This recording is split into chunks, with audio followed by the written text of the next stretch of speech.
বুধবার সকাল থেকেই আকাশের মুখ ছিল গোমড়া।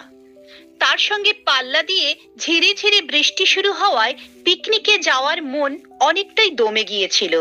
তাহলে কি পিকনিকে যাওয়াই যাবে না? আকাশ কি তাহলে পিকনিকের আনন্দে জল ঢালবে? প্রকৃতি রানী কি এতটাই বেরোব হবেন? সকলের মনে এই রকমই আশঙ্কার মেঘ জমেছিল। কিন্তু শেষ পর্যন্ত জয় হলো কার? চলুন দেখা যাক।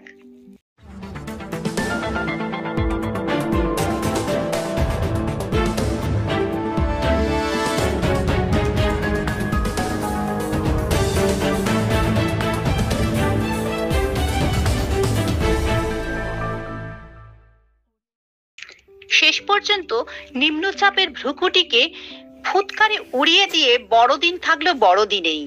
এদিন ঝিরি ঝিরি বৃষ্টির ফলে জরিপনা সোনা রোদেরও দেখা মিলছিল না। কিন্তু বাঙালির মনকে ঠেকায় কে? সকল বাধা বিপত্তিকে দূরে ঠেলে দিয়ে পিকনিক স্পটগুলি ভরিয়ে দিয়েছে তাদের দুর্দমনীয় মানসিক সত্তা।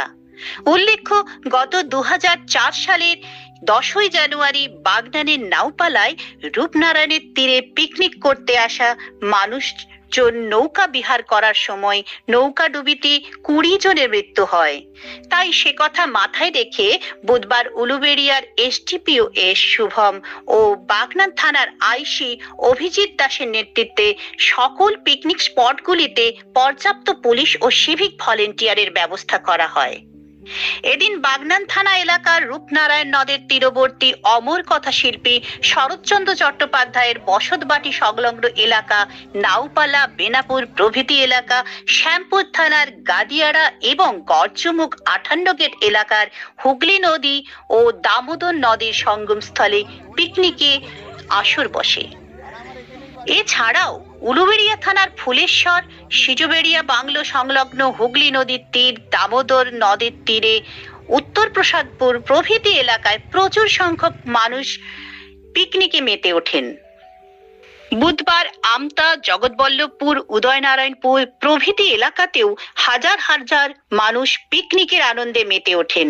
প্রশাসনিক সূত্র থেকে বলা হয়েছে, এদিন কোনো এলাকা থেকে কোনো রকম অপ্রীতিকর ঘটনার খবর পাওয়া যায়নি।